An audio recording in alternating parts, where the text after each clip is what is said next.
কৃষ্ণ। জয় শিলপ্রপাত। শুধু ভক্তবৃন্দ, আন্তর্জাতিক কৃষ্ণ ভবনামৃত সংঘের পক্ষ থেকে আপনাদের শ্রী চরণ কমলে জানাই অনন্ত কোটি দণ্ডবাদ প্রণাম। তো আগামী 8ই মে বৃহস্পতিবার মোহিনী একাদশী, আর তার পরের দিন অর্থাৎ শুক্রবার বাংলাদেশ ঢাকা পালনের সময় সকাল 5টা 19 থেকে 9টা 43 মধ্যে, আর ভারত কলকাতার পালনের সময় সকাল 4টা 57 থেকে 9টা 21 মধ্যে। আর আমি একাদশীর মাহাত্ম্য পাঠ করছি, তো আপনারা কৃপাপূর্বক শ্রবণ করুন এবং আমার ভুল ত্রুটি ক্ষমা সুন্দর দৃষ্টিতে দেখবেন। তো কুর্ম পুরাণে বৈশাখ মাসের শুক্লপক্ষের মোহিনী একাদশী ব্রত মাহাত্ম্য বর্ণনা করা হয়েছে। তো প্রথমে বলি যে এই ভগবান রামচন্দ্র এই মনুষ্য জগতে এসে লীলা বিলাস করেছিলেন, তাই তো? সেই জন্য ভগবানের নাম এত পবিত্র। রামচন্দ্র ভগবান যেহেতু মর্যাদা পুরুষোত্তম, তাই জগতের মর্যাদা রক্ষার জন্য তিনি নিজে কিভাবে আচরণ করতেন তা দেখাচ্ছেন।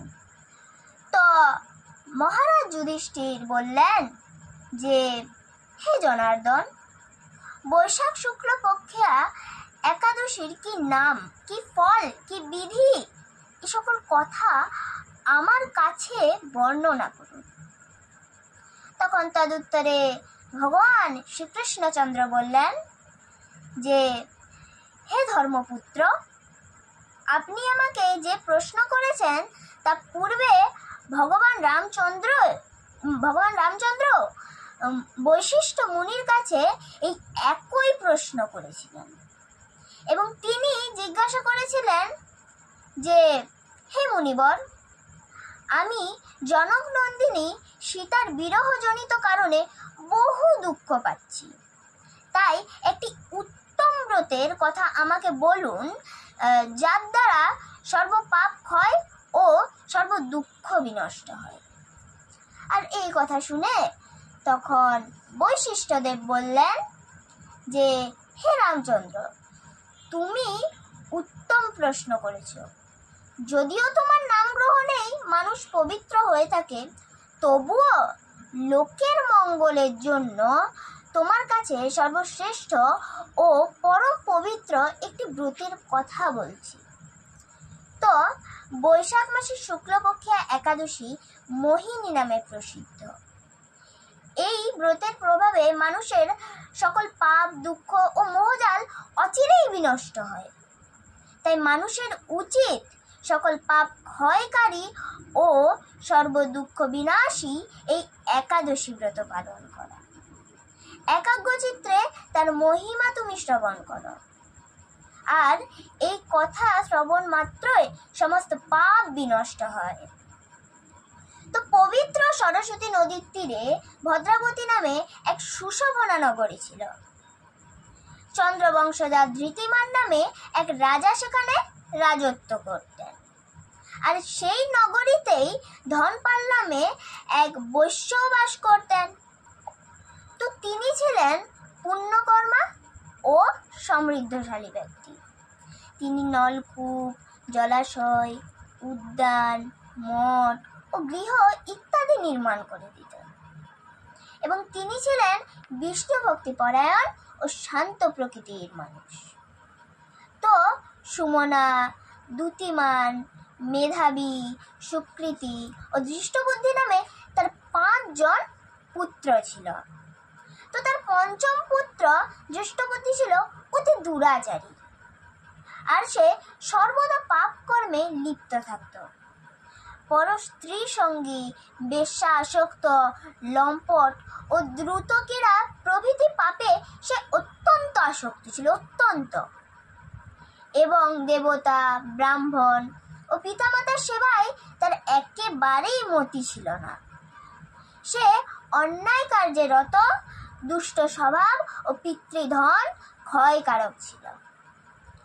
আর সবসময় সে অভক্ষ্য ভক্ষণ ও সুরাপানে মত্ত থাকত।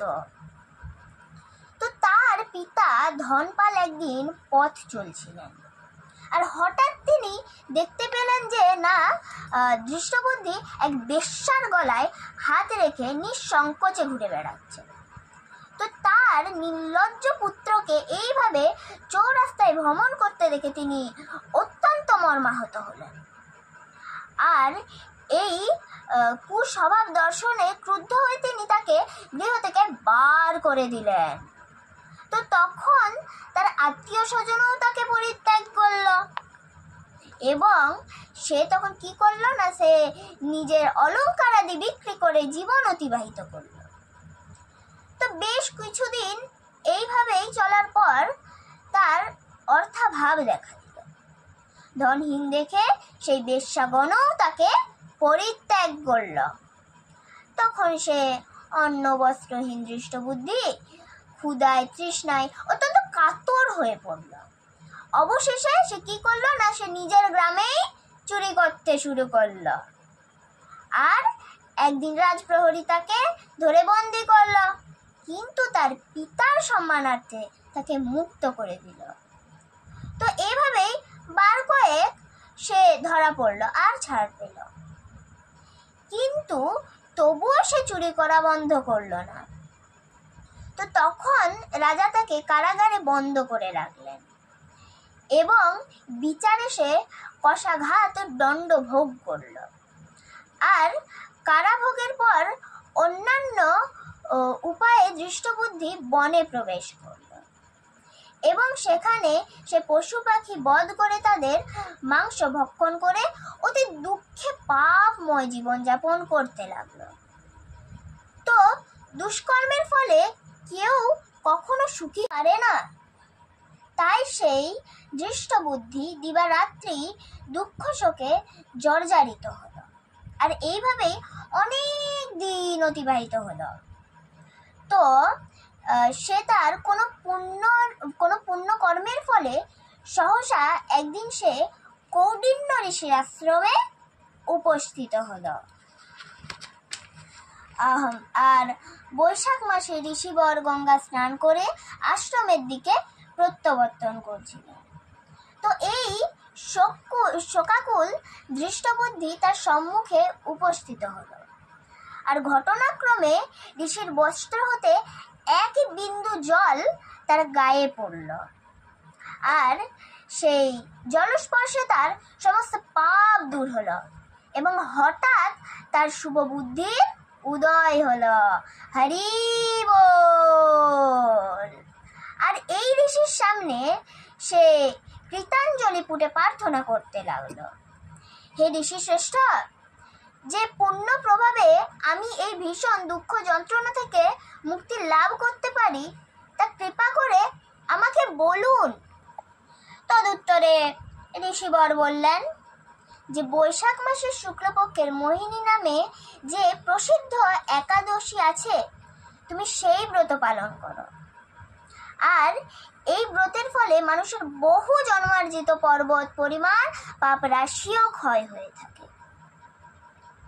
তো মহামুনি বৈশিষ্ট্য বললেন, কৌডিন্য ঋষির উপদেশ শ্রবণ করে প্রসন্ন চিত্রে দৃষ্টবুদ্ধি সেই ব্রত পালন করল। তো হে মহারাজ রামচন্দ্র, এই ব্রত পালনে যে নিষ্পাপ হলো, দিব্য দেহ লাভ করল,